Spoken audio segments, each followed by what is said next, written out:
Halo Sobat Catur semua, selamat bertemu kembali. Pada video kali ini saya akan menampilkan sebuah partai catur yang menarik yang dimainkan oleh Anatoly Karpov, pecatur Rusia versus Zoltan Ribli, pecatur Hungaria. Partai ini terjadi pada Olimpiade di Dubai tahun 1986. Partai ini menggambarkan bagaimana pentingnya mengontrol ruang yang lebih luas. Dengan mengontrol lebih banyak ruang, maka akan memudahkan bermanuver. Ditambah lagi keunggulan ruang akan makin efektif apabila ada kelemahan lawan. Dengan memiliki lebih banyak ruang, dapat mengalihkan serangan dari satu sisi ke sisi yang lain. Oke, langsung saja kita lihat partainya. Anatoly Karpov yang memegang putih memulai dengan pion C4, pembukaan Inggris, dibalas Zoltan Ribli, pion C5. Selanjutnya kuda F3, kuda F6, permainan mengarah ke simetris. Kuda C3 dilanjut Ribli, pion E6. Hitam menghentikan dari posisi simetris. Karpov pion G3 karena hitam telah memilih untuk mengembangkan gajahnya di sepanjang diagonal ini.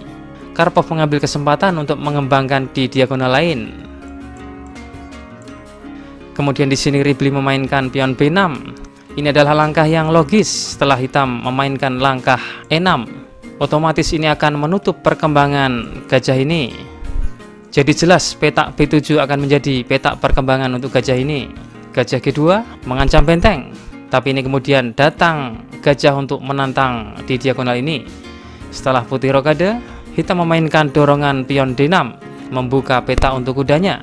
Di sini Karpov langsung mendobrak pusat dengan memainkan pion D4, menawarkan pertukaran pion pusat. Sehingga setelah pion makan pion, pada posisi ini jika Karpov memakan dengan kuda, maka akan terjadi pertukaran gajah fianchetto, dan ini akan melemahkan perisai rajanya. Karpov mempertahankan gajah fianchetto-nya. Karena itulah Karpov memukul dengan menteri. Perhatikan pion hitam D6 ini. Pion ini sekarang melemah, dia tidak bisa didorong ke depan. Ditambah lagi sekarang datang ancaman kuda B5 dan benteng D1 yang membuat pion D6 ini semakin sulit. Karena itulah Ribli di sini memainkan A6, menjaga petak B5 dari kuda maju. Benteng D1, putih melakukan penumpukan cepat di file D. Setelah gajah E7, putih pion B3 membuka petak untuk gajahnya. Setelah Ribli mengembangkan kudanya, Karpov langsung mendobrak pusat dengan pion E4. Ini akan memperoleh ruang yang lebih besar untuk putih. Putih mengonsolidasikan cengkeramannya di tengah dan memastikan bahwa hitam tidak dapat memainkan dorongan pion D5. Ribli bermain menteri C8 dan gajah B2. Kita lihat bahwa putih mengontrol sampai baris keempat, sedangkan hitam hanya menguasai sampai baris ketiga saja. Setelah Ribli melakukan rokade, Karpov melompat kuda ke D2. Langkah kuda ini mendukung pion E4 dan C4, membuka kemungkinan ekspansi di sayap menteri dengan memainkan dorongan pion A3 dan B4. Menteri C7 dengan rencana memainkan benteng ke C8. Di sini Karpov benteng ke C1 dan Ribli benteng ke C8. H3 dan benteng ke E8. Pion A3, putih menyiapkan dorongan pion B4. Langkah pion A3 ini sedikit melemahkan pion B3. Tapi kuda di D2 datang melindunginya dari ancaman kuda hitam yang ke C5. Hitam menteri B8 dan putih B4. Akhirnya putih membuat komitmen yang pasti. Dia mendapatkan lebih banyak ruang di sisi sayap menteri dan mencegah kuda hitam ke C5. Setelah hitam benteng D8, putih memainkan menteri E3, gajah A8, menteri E2 dan kuda mundur, membuka diagonal gajahnya. Kali ini kuda putih ke F1 dan kembali gajah ke B7. Raja H2, raja menghindari dari diagonal ini, mempersiapkan dorongan pion F4. Kuda hitam kembali, kuda D2, kuda E8, benteng E1 dan gajah kembali ke E8. Kuda B3, putih secara perlahan-lahan mulai bergerak ke sayap menteri. Gajah G5 menyerang benteng, benteng ke C2, benteng hitam ke C7. Hitam bersiap untuk menggandakan bentengnya. Putih mendorong pion F4 yang mengusir gajah dan memblokir gajah dari diagonal yang mengontrol petak C1. Selanjutnya gajah mundur ke F6 dan kali ini putih menggandakan bentengnya di file C. Benteng ini membackup pionnya yang terancam.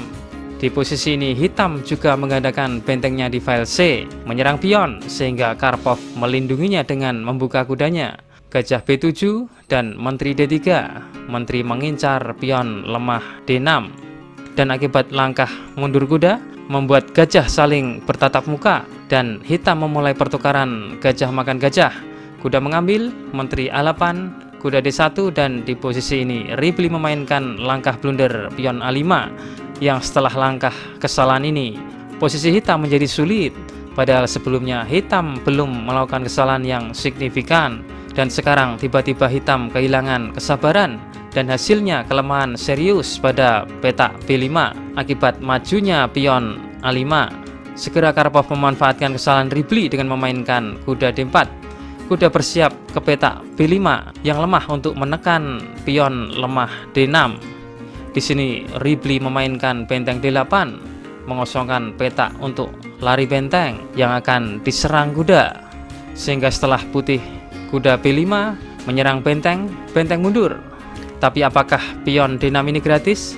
Di sini putih bisa saja memukul pion itu, tapi apabila nekat mengambilnya, maka setelah kuda mengambil dan menteri mengambil, hitam akan memainkan kuda C5, membuka benteng menyerang menteri. Setelah menteri makan pion, maka kuda ke D3 yang menyerang benteng. Setelah benteng B1, maka kuda ke E1, menekan benteng dan gajah.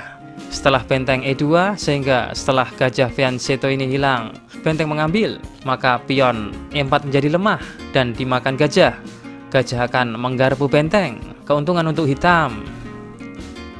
Oke, kita kembali ke permainan. Di partai aslinya Karpov memainkan kuda C3, dibalas menteri B8, menguatkan pion D6. Tapi kembali Karpov menguatkan serangan dengan benteng D1. Kuda melompat membuka benteng untuk membela pion. Boleh dikata saat ini pusat pertempuran ada di petak D6.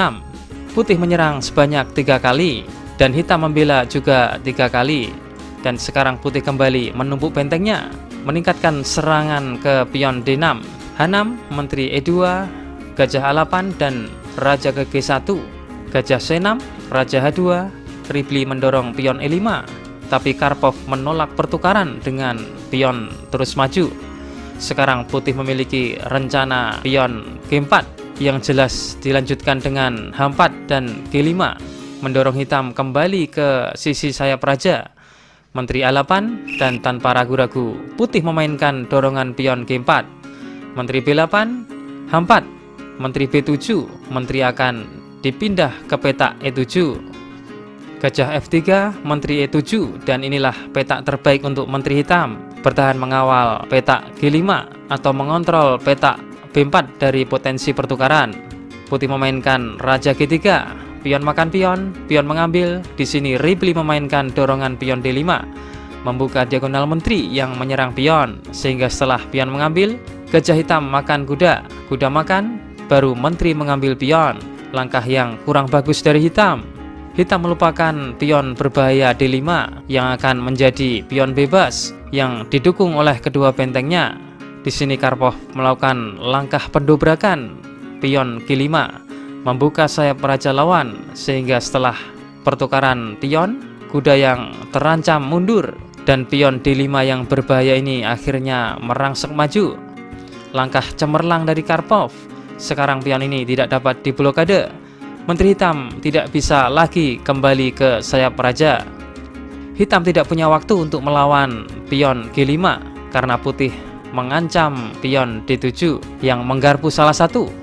Jadi benteng atau kuda yang sekarang giliran melangkah. Hitam menjalankan benteng C5 dan benteng ke B2 menyerang menteri. Menteri ke C4, tapi Karpov tidak mau bertukar menteri dengan menteri ke H2, mengalihkan menteri ke sayap raja. Hitam di sini benteng makan kuda. Hitam mungkin berpikiran putih akan memainkan benteng H1, tapi itu mungkin terlalu membuang tempo bagi putih. Di sini putih memainkan langkah yang lebih cepat dari yang diduga. Menteri makan kuda, langkah pengorbanan menteri, langkah paksaan yang memaksa raja mengambil. Setelah benteng skak, raja mundur dan Karpov menumpuk bentengnya, mengancam mat. Hitam mencoba mencegah dengan F6, tapi tetap benteng skak. Sehingga di posisi ini Zoltan Ripley menyerah karena apabila partai berlanjut Raja F7, maka datang pion dengan skakmat. Partai ini menggambarkan bagaimana pentingnya mengontrol ruang yang lebih luas. Dengan mengontrol lebih banyak ruang, maka akan memudahkan bermanuver. Ditambah lagi keunggulan ruang akan makin efektif apabila ada kelemahan lawan. Dengan memiliki lebih banyak ruang, dapat mengalihkan serangan dari satu sisi ke sisi yang lain. Jawaban asa otak video kemarin, jawabannya benteng D8. Yang apabila menteri pukul benteng, maka menteri skakmat. Atau menteri makan menteri, maka benteng skakmat. Atau gajah ke C6 misalnya, maka benteng makan benteng, gajah mengambil, dan menteri makan menteri. Putih akan menang. Oke, kita masuk ke segmen asa otak. Temukan langkah terbaik putih untuk memenangkan permainan. Jawaban asa otak ini akan kita tampilkan di video selanjutnya. Selamat mencari.